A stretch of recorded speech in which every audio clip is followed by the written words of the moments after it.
하나님의 말씀 고린도전서 1장 1절입니다.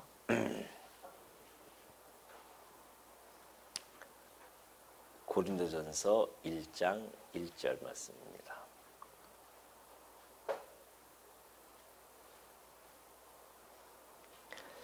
하나님의 뜻을 따라 그리스도 예수의 사도로 부르심을 받은 바울과 형제 소스데네는 고린도에 있는 하나님의 교회 곧 그리스도 예수 안에서 거룩하여지고 성도라 부르심을 받은 자들과 또 각처에서 우리의 주 곧 그들과 우리의 주 대신 예수 그리스도의 이름을 부르는 모든 자들에게 하나님 우리 아버지와 주 예수 그리스도로부터 은혜와 평강이 있기를 원하노라.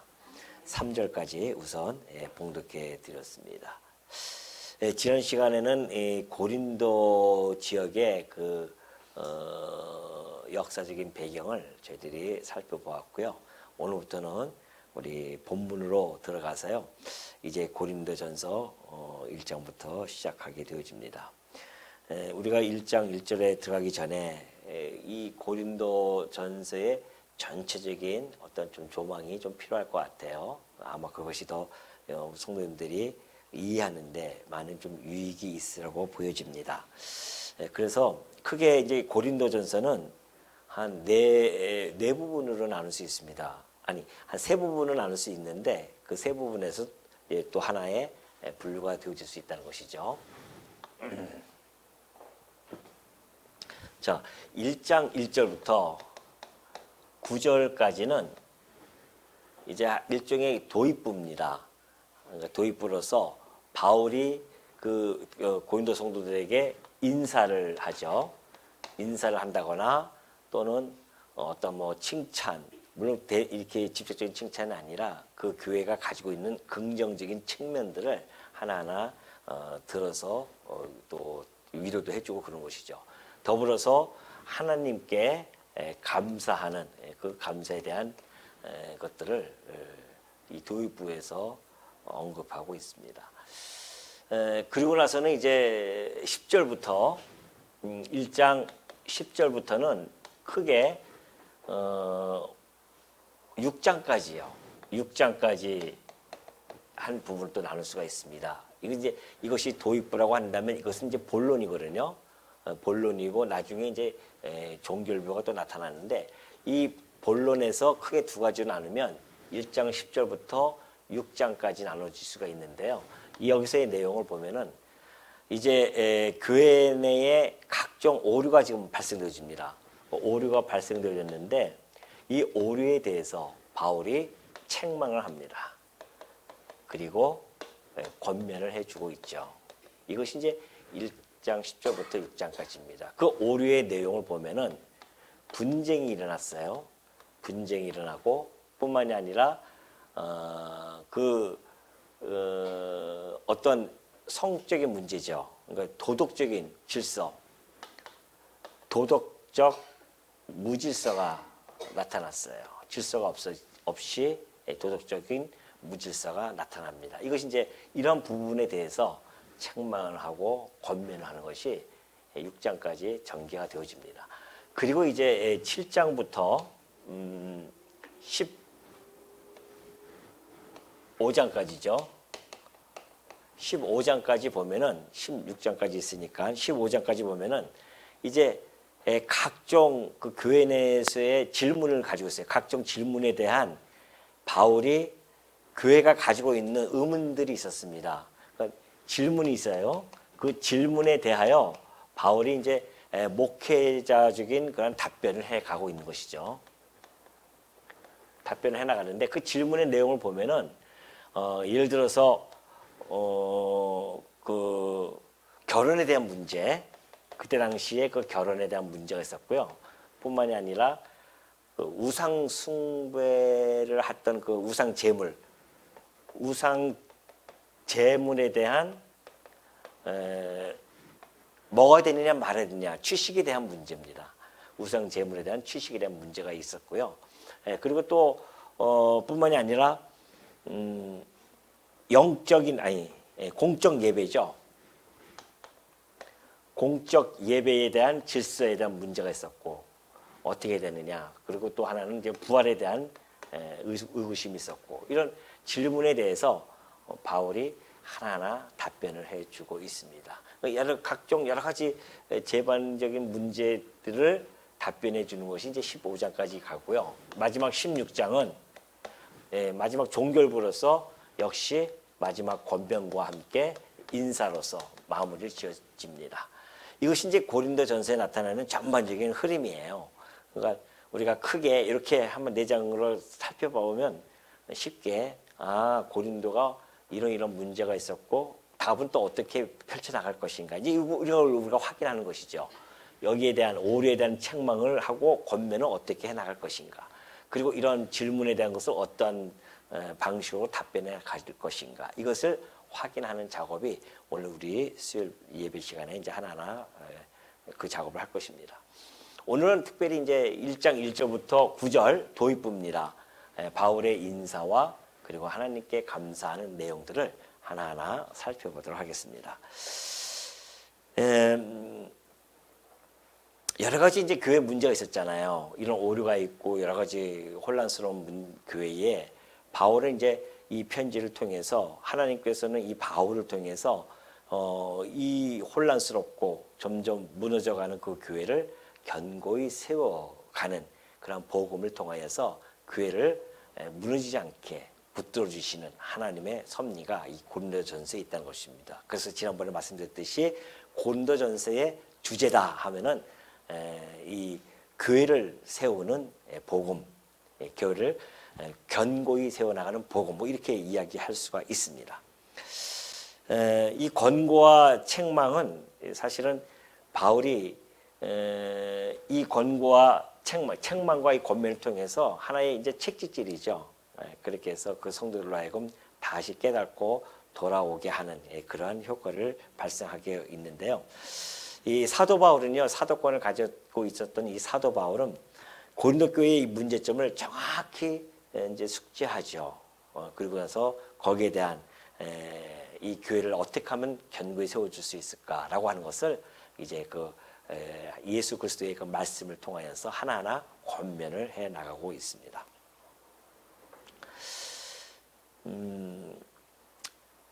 처음 이제 1절부터 9절까지 보면은 바울이 책망하기에 앞서서요, 그들이 가지고 있는 긍정적인 측면들을 칭찬도 하고 또 위로도 해주고 있어요. 바울이 이런 모습 보면은 하나의 이제 지혜를 엿볼 수가 있는 거죠. 먼저 부드럽게 시작을 합니다. 그리고 이제 권면을 하듯이 지혜죠. 사실 바울은 그러한 성질을 가지고 있는 분이 아니었습니다. 그가 스데반이 죽을 때에 증인으로 섰던 아주 거친 그러한 사람이었었는데 다메섹으로 가면서 그리스도인들을 잡아 죽이려고 갔던 거친 분이었었어요. 그런데 이 바울이 이렇게 온화하게 변모가 되어지는 것은 온전히 그리스도의 솜씨가 아닐 수 없죠. 안 그렇습니까? 오늘 우리 성도님들도 그리스도의 솜씨로 지금까지 이렇게 정말 그리스도인으로서 아름답게 우리의 모습들, 모난 것들을 깎아가면서 이렇게 지금까지 우리를 변모시켜 오듯이 하나님의 솜씨는 각 처에 있는 우리 성도들에게 그렇게 다 드러나고 있는 것이죠. 나는 변함이 없는 것 같아 라고 생각하셔도요, 그거는 우리 생각이지 하나님 보시기에는 이미 하나하나 지금 당신의 계획에 따라서 우리를 변모시켜 간다고 하는 것, 그것 때문에 우리가 희망이 있고 소망이 있는 거 아니겠습니까? 그것처럼 지금 이 바울은 고린도 성도들에게 인사를 하면서 축도와 함께 인사를 지금 해주고 있는 것이죠. 자, 1절에 보면은 먼저 발신자를 소개해주고 있습니다. 하나님의 뜻을 따라 그래요. 그리스도 예수의 사도로 부르심을 받은 바울, 그렇죠. 바울은 자기의 그 사도직이 바로 하나님의 뜻을 따라서 이루어졌다는 것을 밝혀주고 있습니다. 사도직의 정당성을 지금 입증해 주고 있죠. 그 이야기는 바울이 왜 그렇게 자기의 사도직을 입증하냐면은 지금부터 이 전달해 가는 이 편지의 내용이 사도권을 가지고 있는 바울이 편지를 쓰는 건데 이것이 예수 그리스도의 그 말씀의 기초에서 이것을 펼쳐나가기 때문에 그리스도의 말씀에 대한 신실성을 그 성도들에게 확보시켜 주는 겁니다. 제가 그냥 쓰는 거하고 그리스도의 뜻을 따라서 사도가 쓰는 거하고는 전혀 달라요. 사도의 은사와 목사의 은사는 전혀 다릅니다. 사도라고 하는 것은 그때 당시에 한정된 사도로서 직접 하나님으로부터 계시를 받으면서 그러한 은사를 가지고 있기 때문에 훨씬 이 목사의 직분보다는 우월한 그 위치에 있는 분들이죠. 그렇기 때문에 바울은 하나님의 뜻을 따라 그리스도 예수의 사도로 그렇게 정확하게 밝혀줌으로 말미암아 이 고린도서의 신실성, 예수 그리스도부터 오는 신적인 기원을 잘 설명해 주고 있는 것입니다. 그러 말미암아 너희들이 이 말씀을 듣고 의심하거나 훼손하지 말고 그 교훈을 분명하게 잘 지키라는 그런 사실을 강조하기 위해서 당신의 사도성을 아주 정확하게 밝혀주고 있습니다. 저는 사실 이 1절 바울은 편지 쓸 때마다 이 1절에서 다 이렇게 밝혀주고 있거든요. 하나님의 뜻을 따라 그리스도 예수의 사도로 부르심을 받았다. 이것은 왜냐하면은 우리들도 마찬가지이기 때문에 그래요. 목사로, 장로로, 집사로, 권사로 직분을 받는 분들은 하나님의 뜻을 따라 그리스도 예수의 집사로, 목사로, 장로로, 권사로 직분을 받는 거거든요. 부르심을 받았단 말입니다. 그래서 그 직분의 소중함을 우리가 늘 간직하고 있어야 된다는 것이죠. 그래서 저는 항상 이걸 얘기할 때 좀 더 길게 좀 설명을 해가고 있었는데 오늘은 지난번에 한번 말씀드린 바가 있어서 오늘 그냥 넘어갑니다. 그래서 사도로 부르심을 받은 바울과 형제 소스데네는 그때 당시에 이름이 흔해요. 그런데 누군지는 정확하게 나타나 있지 않지만 우리가 이 사도행전 8장 17절에 보면요. 모든 사람이 회당장 소스데네를 잡아 법정 앞에서 때리되 갈료가 이를 상관하지 아니하니라 그렇게 표현이 되어 있습니다. 이것은 이제 바울이 고린도에서 복음을 전하다가 핍박을 받을 때에 바울이 피하고요. 그 대신 회당장 소스데네가 잡혀서 매를 대신 맞았거든요. 근데 아마 이 소스데네가 이름이 똑같은 거 보면은 이 회당장이었던 소스데네가 아닌가라고 미루어 짐작을 할 수 있는데 정확하게는 나타나 있지 않습니다. 왜냐하면 소스데네라는 이름이 흔하기 때문에 또 다른 형제일 수도 있죠. 그러나 이런 고린도 지역에 회당장이 소스데네가 있었구나라는 정도만 우리가 알고 짚고 넘어가면 됩니다. 자, 그러면서 이제 발신자를 설명하고 2절에서는 수신자를 이제 설명해 주고 있어요. 그 수신자는 누구냐면은 고린도에 있는 하나님의 교회 곧 그리스도 예수 안에서 거룩하여지고 성도라 부르심을 받은 자들 그렇게 이야기합니다. 그러니까 이 편지를 받는 자들이 누구냐면은 고린도에 있는 하나님의 교회예요. 저는 이 말씀을 보면서 고린도라고 하는 도시를 지난번에 말씀드렸듯이 거기는 무슨 도시였습니까? 그 고린도라고 하는 지역은 타락한 도시입니다. 타락하고 세속적인 도시이며 환락의 도시였었어요. 그러한 도시 안에서 그 중에서 당신의 택한 백성들이 많다고 했는데 그 백성을 불러서 모아놨단 말입니다. 그것이 바로 2절에서 나타나는 표현이거든요. 고린도에 있는 그 세속적이고 타락되어진 그곳에 있는 하나님의 교회입니다. 에클레시아라고 하는 것이 교회인데 뭐뭐로부터 불러낸 어떠한 모임, 회중을 뜻하지 않습니까? 그래서 하나님의 교회라고 해서 소속이 하나님께 있음을 정확하게 이야기해 주고 있죠. 교회라고 하는 것은 어떤 대표자, 당수에 의해서 정당 정치처럼 당수에 의해서 이렇게 이루어지는 것이 아닙니다. 교회는 하나님의 피값으로 산 교회이기 때문에 하나님께서 그 교회를 통하여서 바울이 열심히 가서 고린도 지역에서 정말 땀을 흘리고 수고했지만은 그날 결국은 이 교회는 바울이 설립했다고 해서 바울의 교회가 아니라 하나님의 교회라고 그렇게 소개를 잘 해주고 있는 것입니다. 그러니까 그때 당시에 에클레시아는 많이 사용했었거든요. 그러니까 공공의 어떤 이익을 위해서 모이는 어떤 모임들, 그런 것을 이제 에클레시아라고 했기 때문에, 그러나 우리는 그냥 에클레시아가 아니라 바로 하나님의 에클레시아라고 이렇게 합니다. 그러니까 하나님에 속해 있는 그런 모임이죠. 그러니 여러분, 그 세속적인 도시에서 교회가 우뚝 가운데 서 있는 겁니다. 교회는 세속을 떠나서 세워지는 것이 아니에요. 뭐 불교 같은 경우는 세속을 떠나서 산수 쪽에다 절간을 짓고 막 이렇게 하고 있지만은, 교회는 세속 안에서 불러서 하나님이 세웁니다. 그러니 얼마나 경이로운 일이겠어요.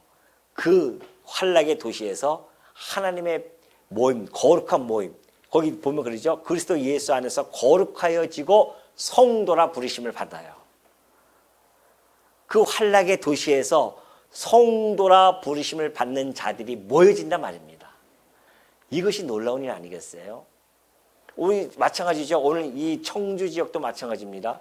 여기 또 세속의 도시이고 뭐 밤만 되면 다 환락의 도시 아니겠어요? 그곳에서 우리를 불러서 성도라, 그렇게 거룩한 자, 곧 거룩하여지고 성도라 부름을 받는다는 것은, 이건 정말 하나님의 크신 은혜가 아닐 수 없죠. 더군다나 그리스도 예수 안에서 그렇게 얘기합니다. 이 그리스도 예수 안에서라고 하는 이 단어는요, 바울이 13권의 이 서신서를 쓰면서 자그마치 한 160회 이상이 언급이 되어져요. 그러니까 이 그리스도 예수 안에서라는 이 원리는 바울 신학의 아주 정수입니다. 이게. 그리고 이것이 하나님의 은혜와 신비의 그러한 핵심이죠. 그리스도 안에서. 그러니까 우리는 그리스도 안에서 이루어지는 자들이지 밖에 있으면 이루어질 수가 없습니다. 그래서 이것이 너무 중요합니다. 그리스도 안에서 우리가 거룩하여지고 성도라 부르심을 받습니다. 그리스도 안에서, 예수 그리스도 안에서라고 하는 이 단어 안에는 철학적인 용어를 빌려온다 할지라도 그들이 이야기하는 어떤 존재론적인 혁명이라고 하거든요. 철학에서 이제 그런 이야기를 많이 사용하는데, 존재론적 혁명이에요. 이거야말로 진짜 이 진리야말로 존재론적인 혁명입니다. 왜 이것이 우리 존재론적 혁명이 되어지냐면은, 자, 불의한 자들이 어떻게 돼요? 거룩해집니다. 그래서 성도라 부름을 받아요. 뿐만이 아닙니다. 이 흑암에 있는 자들이에요. 흑암에 있는 자들이 얼로 빛의 나라로 옮겨진단 말입니다. 사망에 있던 자들이 얼로요? 생명을 얻게 되어지고, 뿐만이 아니라 지옥에 있는 자들이, 지옥에 갈 자들이 천국으로 가게 되어지는, 이것이, 이러한 현상이 예수 그리스도 안에서 이루어집니다. 물론 이것은 다 같은 이야기예요. 사실은 같은 이야기인데 다양한 표현으로 이렇게 해줬는데, 그리스도 안에서 이것이 이루어지는 겁니다. 그러니까 여기 있던 존재들이 이쪽으로 옮겨진다는 겁니다. 그래서 존재론적인 혁명이라는 겁니다. 이런 혁명이 어디 있어요? 완전히 뒤집어져서 이쪽으로 우리가 옮긴 바 되어집니다. 누굴 통해서? 예수 그리스도 안에서만이 이루어질 수 있는 놀라운 일이에요. 위대한 사역입니다. 바로 여러분과 제가 이곳에 있던 자들이었었는데 이곳으로 옮긴 바 되어졌다는 것, 예수 그리스도 안에서. 그래서 하나님의 교회라고 부름을 받는 것, 이것처럼 큰 은혜가 사실은 없습니다. 그래서 우리가 하나님의 교회라고 하는 것이 얼마나 아름다운 호칭임에도 불구하고 이단들이 그걸 먼저 사용하니까 우리가 사용을 못하는 거예요. 지금 하나님의 교회라고. 이러한 아쉬움이 있지만 그래도 우리가 하나님의 교회, 하나님께 속한 교회라고 하는 것은, 이건 정말 우리의 존재가 어떠한지를 다시 한번 깨닫는 시간이 아닐 수 없습니다. 내가 하나님께 속한 자였구나. 하나님의 소유자였구나. 이것을 우리는 다시 한번 알게 되어지죠. 그러면서 각 처에서, 그러니까 이 편지는 고린도에 있는 성도뿐만이 아니라 각 처에 있는 성도들에게도 회람이 될 것입니다. 이것이. 그래서 각 처에서 우리의 주, 곧 그들과 우리의 주 되신 예수 그리스도, 각처에 있는 성도들과 그리고 이 바울의 일행들 그 이야기입니다. 일행들의 주 되신 예수 그리스도의 이름을 부르는 모든 자들에게 그래요. 예수 이름을 부르는 자들. 그러니까 위에 보면은 표현이 그러죠. 그 부르심을 받은 자들, 이것은 수동태거든요. 그리고 이름을 부르는 자들은 능동태예요. 그러니까 우리는 자꾸만 얘기하면은 수동태만 강조하는데 절대 그러지 않습니다. 하나님께서 우리에게 수동적이면서도 능동적으로 함께 역사하고 계셔요. 그 능동은 우리가 함께 하는 겁니다. 자, 우리로 하여금 성도라 부름을 받게 합니다. 예수 그리스도 안에서. 그 하나님의 사역입니다. 그러면서 그 말씀을 우리로 하여금 깨닫게 하고 알게 하시고 감동을 주어서 우리로 하여금 일생 동안에 예수 그리스도 이름을 부르면서 살게 해 주신다는 것이죠. 그것은 우리가 이름을 부른다고 하는 것은 하나님의 그 수동 아래 여전히 우리의 능동적으로 우리가 하여금 살아갈 수 있도록 해 가신다는 겁니다. 그러니까 능동이라 해서 우리의 힘으로 하는 것이 아니라 하나님의 능력 아래서 능동적으로 우리가 그리스도의 이름을 부르면서 살아가는 자들. 그런 의미에서 우리가 얼마나 아주 뭐랄까요, 막 그냥 역동적인 거죠. 역동적으로 우리가 우리의 신앙적인 삶을 이뤄 나갈 수 있다. 이것을 우리는 잘 알 수가 있습니다. 그러면서 이제 3절에 보면 그래요. 하나님 우리 아버지와 주 예수 그리스도로부터 은혜와 평강이 있기를 원하노라 그러죠. 은혜라고 하는 것은, 우리가 은혜를 받는다고 하는 것은 모든 그리스도인들의 존재 기반입니다. 우리의 존재 기반은 이게 은혜예요, 은혜. 그리스도 안에서 우리가 있는 것도 하나님의 은혜로 되어지는 것이거든요. 그러니까 모두 우리가 존재가 기반이 되어집니다.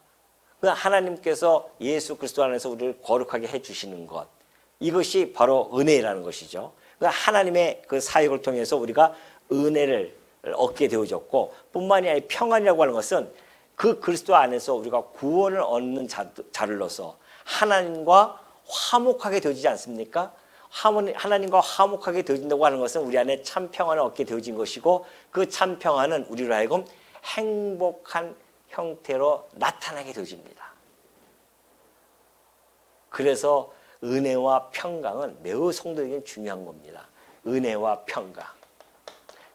이 바울은 늘 편지마다 이것을 강조하는 겁니다. 하나님으로부터 오는 그 은혜, 예수 그리스도로부터 주어진 그 평강, 이것이 너희들에게 항상 있기를 원하노라. 이것은 제가 어떠한 우리 카톡이라든가 이런 거 할 때 항상 제가 이런 인사를 할 때는 이렇게 하거든요. 여기에 이제 이것이 그만큼 성도들에게는 중요하고, 이 은혜와 평강이 지속적으로 있는 것, 이것이 아주 중요한 것이죠. 그러니까 우리가 날마다 구해야 됩니다. 하나님의 은혜, 하나님의 평강을. 이것이 우리 안에 딱 들어와서 완전히 자리매김돼 가지고서는 계속해서 이것이 내 평생 끌고 가는 것이 아닙니다, 사실은. 그러니까 우리가 살다 보면은 하나님 예수 그리스도의 그 은혜를 잊어버리고 평강을 잊어버릴 때가 얼마나 많이 있습니까? 그래서 우리가 구하는 거예요. 하나님, 오늘도 하나님의 은혜, 제가 그 은혜 안에서 살아가고 있습니다.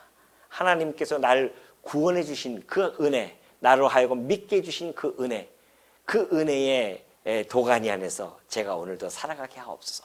그 기도가 나올 수밖에 없고, 내게 주신 이 평강 지켜주시옵소서. 이런 것들이 우리 성도들에게 끊임없이 펼쳐져야 할 기도의 내용이라는 것을 바울은 이 편지 내용에서 잘 보여주고 있는 것입니다. 자, 그러면서 이제 4절을 넘어가면 그래요. 그리스도 예수 안에서 너희에게 주신 하나님의 은혜로 말미암아 내가 너희를 위하여 항상 하나님께 감사하노니, 여기서도 그러죠. 그리스도 예수 안에서 너희에게 주신 하나님의 은혜로 말미암아, 예수 그리스도 안에서 하나님이 주셨어요. 은혜를 주셨단 말입니다. 그래서 나는 내가 너희를 위하여 항상 하나님께 감사한다. 너희들 때문에, 너희들이 이런 은혜 속에 받았기 때문에 나는 감사하다는 겁니다. 바울의 그 감사의 성격을 보면은 매우 이타적이잖아요. 우리는 나한테 어떤 위기 올 때 감사하다고 하는데, 바울은 그게 아니라 성도들에게 어떠한 위기 있을 때에 감사가 나와요. 그건 여러분들도 아마 함께 체험할 수도 있죠. 왜? 내가 전도해서 온 우리 성도가 정말 자라나는 모습, 그리고 하나님의 은혜 안에서 풍성하게 누리는 그 모습을 보면 얼마나 행복합니까? 그러죠? 질투하고 그러지 않습니다. 교회 내에서 그 성도가 잘 자라는 모습 보면은 행복하고 감사하지, 저기 나보다 더 빨리 자라나네? 이렇게 질투하지 않아요, 교회 안에서는. 그 질투하면 그게 뭔가 잘못된 거죠. 아니, 자기가 전도해서 온 성도가 그렇게 무럭무럭 잘 자라면 얼마나 행복합니까? 뭐라도 사주고 싶고 막 그러죠. 바울이 그런 심정이에요, 지금. 그러니 하나님께서 너에게 베푸신 그 은혜를 생각할 때마다 내가 너무너무 감사하다는 것이죠. 그러면 예수 그리스도 안에서 베푸신 그 은혜의 내용이 도대체 뭘까요? 그것이 이제 5절부터 펼쳐집니다. 자, 이는 너희가, 내가 왜 하나님께 감사하느냐 하면은, 이는 너희가 그 안에서 모든 일, 곧 모든 언변과 모든 지식에 풍족하다는 겁니다. 자, 하나님께서 주신 은혜의 내용을 보면은, 첫 번째는 그들에게 뭐가 있냐면은 언변이 있어요. 언변과, 그리고 뭐라 그랬죠? 예, 지식. 제가 이렇게 뒤돌았으면 잊어버린다니까요. 언변과 지식. 이 언변이라는 것은 로고스예요. 로고스인데 이것은 이제 말, 뭐 어떤 진술, 연설 이런 걸 뜻하지 않습니까? 그 이야기는 이들이 뭐 세상적인 말을 잘했다고 해서 지금 이걸 바울이 칭찬하는 건 아닐 거 아닙니까? 그럼 이것은 기독교적인 어떤 담론이 이 안에 고린도 교회는 아주 풍성하게 잘 나타났다는 겁니다. 우리처럼 기독교적인 담론이 얼마나 우리가 많이 합니까 지금? 뿐만이 아니라 예수 그리스도에 대한 그 진리, 예수 그리스도에 대한 진리에 대한 이해도가 아주 풍족했다는 겁니다. 이들에게는. 그 고린도 교회는 기독교적인 담론과 더불어서 예수 그리스도의 진리에 대한 그죠? 이게 진리에 대한 어떠한 이해도가 아주 높았다는 것이죠. 그렇게 이러한 것들이 풍족했던 교회가 왜 이렇게 분쟁이 일어났을까요? 그죠?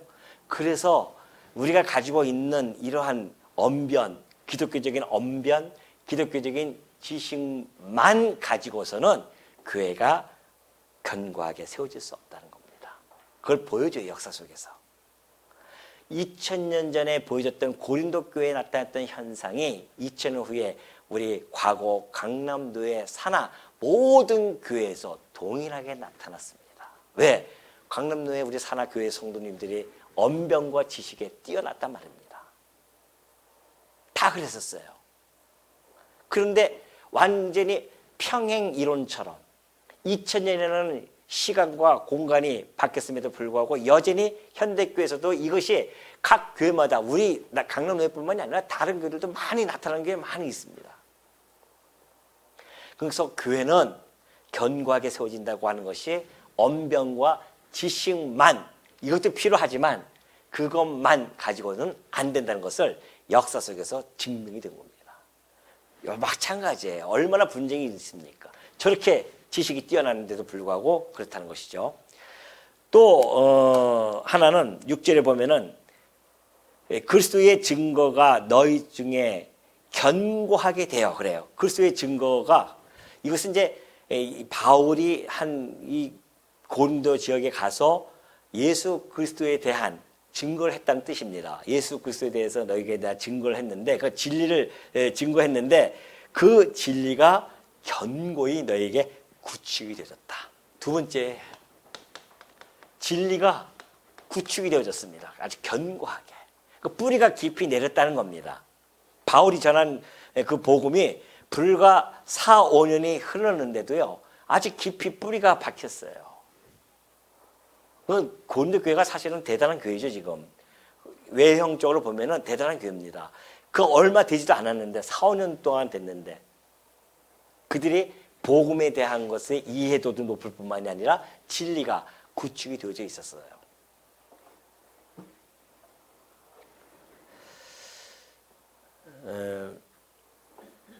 견고하게 되어 그러면 너희가 7절에 보면 그러죠.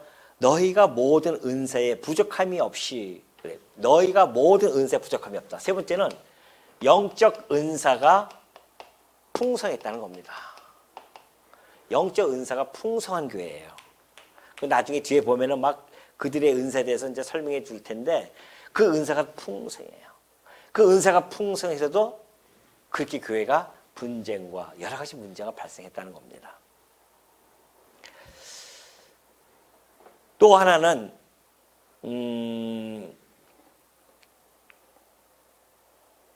7절이죠. 7절 후반절 보면 우리 주 예수 그리스도의 나타나심을 기다림이라 재림에 대한 열망으로 기다리는 그런 성도들이었다는 것이죠. 재림에 대한 열망.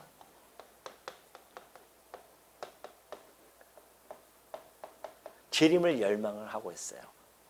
사실 우리가 이 재림에 대한 열망은요, 재림을 기다리는 우리 성도들은 그 신앙의 꽃이라 할 수 있어요. 이 재림의 열망은.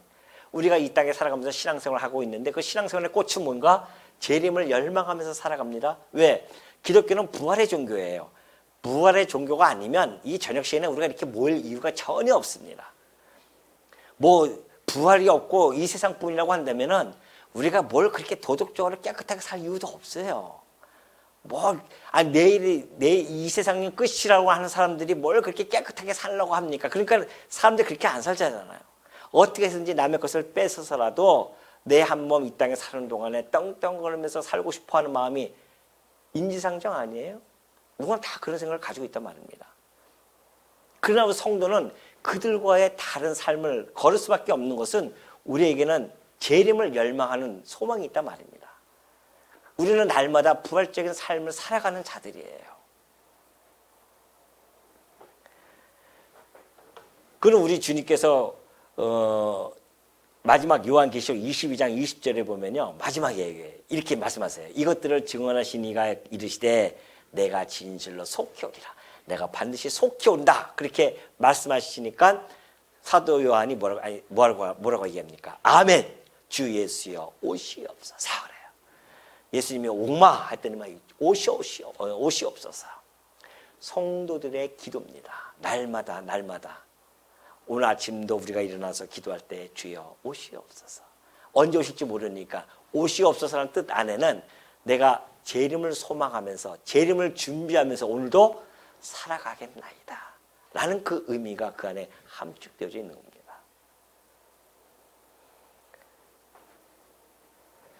그러니 고린도 교회에 베푸신 하나님의 은혜가 얼마나 큽니까? 예? 마치 어느 교회 같아요? 어느 교회와 같습니까? 이 모습이 지금. 담대하게 얘기를 못 하시네요. 막 여기까지 나오는데 지금 그냥 긴가민가. 아니, 어디서 많이 본 교회잖아요, 지금. 예. 근데 이것만 가지고는 안 된다는 겁니다. 이런 풍성한 교회가 왜 이렇게 분쟁이 일어나고 도덕적인 무질서가 일어나며 이런 문제들이 많이 생기나 말이죠. 그래서 바울은 쫙 펼쳐나가면서 해답을 하면서 마지막 13장에서 사랑장을 터뜨린 거예요. 사랑이 없으면 이 모든 것들이 다 아무것도 아니라는 겁니다. 그걸 향해서 우리는 하나하나 이제 펼쳐갈 겁니다. 바울의 논조가 그렇게 펼쳐나가요. 쭉 펼쳐나가다가 사랑이 없으면 천사의 말을 너희가 하느냐? 울리는 꽹과리와 같은 거야. 그래서 우리가 교회가 세워지는 것은 이거 위에 더해야 할 것이 바로 사랑이라는 은사를 바울이 이제 13장에서 얘기하는 거죠. 그때 가서 우리가 더 설명을 하도록 하고요. 자, 8절 넘어갑니다. 자, 주께서 너희를 우리 주 예수 그리스도의 날에 책망할 것이 없는 자로 끝까지 견고하게 하시리라. 바울은 담대하게 이 말씀에 대한 확신이 있었습니다. 하나님께서 너희를 주 예수 그리스도의 날에 책망할 것이 없을 것이다. 책망할 것이 없다니까 뭐 도덕적으로 아주 깨끗해 그런 얘기가 아닙니다. 책망이라고 하는 것은 고소하다, 비방하다는 뜻입니다. 그러니까 우리가 마지막 날에 예수 그리스도를 배교하지 아니하는 한 그리스도의 의와 하나님의 은혜의 능력 안에 있는 자들은 책망할 자가 아무도 없어요. 왜? 그리스도의 의 안에 있는 자들은 정죄할 자가 없다니까요. 정죄할 수가 없단 말입니다. 그러니까 책망할 자로 끝까지 너를 이 예수 그리스도의 이 믿음을 떠나지 않도록 붙들고 갈 것이다. 그렇게 확신하고 있습니다. 지금 바울은. 끝까지 견고하게 하실 것이다. 이 견고하게 한다는 것은 이 신적인 수동태입니다. 그러니까 이 견고라고 하는 것은 하나님께서 주체가 되어져서 우리를 견고하게 하신다는 것이죠. 사실 우리가 복음을 받아서 한 것도 다 그런 하나님의 능력 아니겠습니까? 하나님께서 우리로 하여금 복음을 듣게 하십니다. 그 복음을 듣게 하셔서 우리의 이 내면의 깊은 곳에 확신을 얻게 해요. 이것이 바로 신앙입니다. 그 신앙 속에서 이 확신이 새겨지면은 그 복음을, 이 확신이 새겨진 복음을 수용한 사람들은 점점 인격이 변화되어집니다. 이것을 성화라고 하지 않습니까?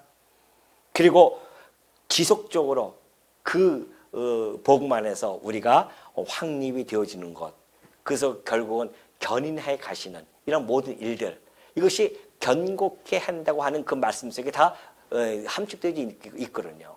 그러니까 예수 그리스도의 날에, 예수님이 마지막 심판 날입니다. 그 심판 날에 우리를 책망할 것이 없는 자로 끝까지 견고하게 하실 거야. 우리로 하여금 이 믿음을 저버리지 않게 하실 것이다. 바울은 도대체 이러한 담대한 확신의 근거가 무엇일까요? 바울은 확신이 있었습니다. 무슨 확신이요? 그것이 바로 9절에 나타나요. 너희를 불러 그의 아들 예수 그리스도 우리 주와 더불어 교제하게 하시는 하나님은 미쁘시다. 이것이 이 확신의 근거입니다. 너희를 불렀어요. 불렀다고 하는 것은 이곳에서 우리를 불렀던 거 아닙니까? 하나님이 우리를 이곳에서 은혜로 불러주셨어요. 그런데 다시 이곳으로 집어넣을까요? 하나님이? 그런 분이 아니라는 겁니다. 하나님의 부르심과 이 신실하심은 바로 성도들을 견고하게 하시는 근거가 되어지는 겁니다. 이 하나님이 우리를 은혜로 불러주셨는데, 이 고린도 지역에서, 이 청주 지역에서 우리를 불러주셨어요. 근데 하나님의 능력이 없어서 이놈들을 다시 일로 집어넣냐 말이죠. 그게 아니라는 겁니다. 하나님의 부르심에는 후회가 없으셔요. 부르심에는 후회가 없다고 했습니다. 하나님이 영원한 뜻 아래서 부르셨는데 어떻게 그렇게 되어질 수 있겠습니까? 그래서 이 바울은 이런 그 확신을 가지고 있는데, 바로 하나님께서 우리를 불러서 어떻게 해줬다? 그의 아들 예수 그리스도 우리 주와 더불어 교제하게 하셨다는 겁니다. 교제라는 말에는 연합과 교통이 포함되어져 있는 내용입니다. 무슨 이야기입니까? 예수 그리스도의 피로 우리가 피에 참여함으로 말미암아 그리스도와 연합되어지고요. 그리고 성령의 교통하심으로 말미암아 끊임없이 우리는 지금 그리스도와 교제를 하고 있어요. 그 일을 누가 해주셨는가? 하나님이 당신의 은혜 속에서 해주셨다는 겁니다. 그렇게 해주신 우리 하나님께서는 신실하시다는 겁니다. 미쁘다는 뜻은 신실하신 분이시다. 신실하시기 때문에 한번 은혜를 베풀어 준 것은 결코 변개하지 않으신다. 바울은 이러한 확신이 있었습니다. 바울의 확신 속에는 예정이 있는 거죠. 하나님의 작정, 예정, 이 예정론이 그 안에는 담겨져 있었기 때문에 하나님이 당신의 은혜 가운데 부르신 자들을 끝까지 견고케 해서 이곳에 집어넣으셨는데 좀 잘못했다고 다시 일로 집어넣는다고 한다면 그 하나님이 변개하시는 분이기 때문에 하나님으로서의 자격이 주어질 수 없는 거죠. 하나님은 당신의 그 이름에 먹칠을 하시는 분이 아닙니다. 당신의 이름의 영광을 이 땅에 계시하시는 분이신데 어떻게 언약대로 이루시는 분이, 작정하면 작정대로 이루시는 분이, 당신의 뜻을 한번 정하셨으면 그대로 이루시는 분이 뜻을 꺾어서 이것으로 우리를 다시 집어넣겠냐 말이죠. 그러나 이것이 그 하나님의 그 작정 안에 있는 자들이라고 우리는 언제 아냐면은 마지막 가서 알 수가 있는 겁니다. 그래서 우리가 모르잖아 이걸. 우리가 믿으면 어떤 사람 믿는다고 교회당 왔다 갔다 하면서도 어느 날 갑자기 사라지고서는 또 돌아올 수도 있지만 아예 사라진 분들도 있단 말이죠. 알곡과 쭉정이가 같이 자라기 때문에 그래서 우리가 날마다 두렵고 떨리는 마음으로 구원을 이루어야 하는 이유가 거기에 있습니다. 우리가 예정을 믿습니다. 작정도 믿어요.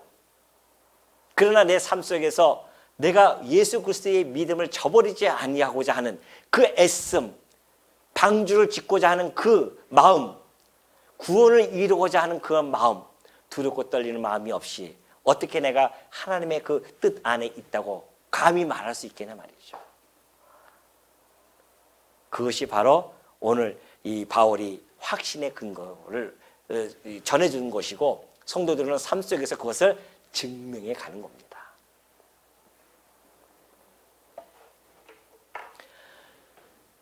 오늘 이렇게 해서 오늘 이 도입부 인사와 하나님께 왜 감사한지 나왔죠. 하나님께 왜 감사하는가. 하나님께서 너희들에게 베푸신 은혜가 너무 크다. 이런 은혜뿐만이 아니라 이런 은혜까지도 다 주셨다. 이런 긍정적인 측면을 먼저 이야기해놓고 나서 이제 다음 절 10절부터는 곧바로 책망이 들어갑니다. 너희가 어떻게 하나님이 이렇게 베풀어 주셨는데 이런 일들이 벌어질 수 있겠느냐. 고린도서는 오늘 우리들에게 매우 특별히 우리 이 강남로에 과거 강남로에 살아 있었던 모든 교회들에게는 아주 정말 양질의 생명의 양식이 아닐 수 없습니다.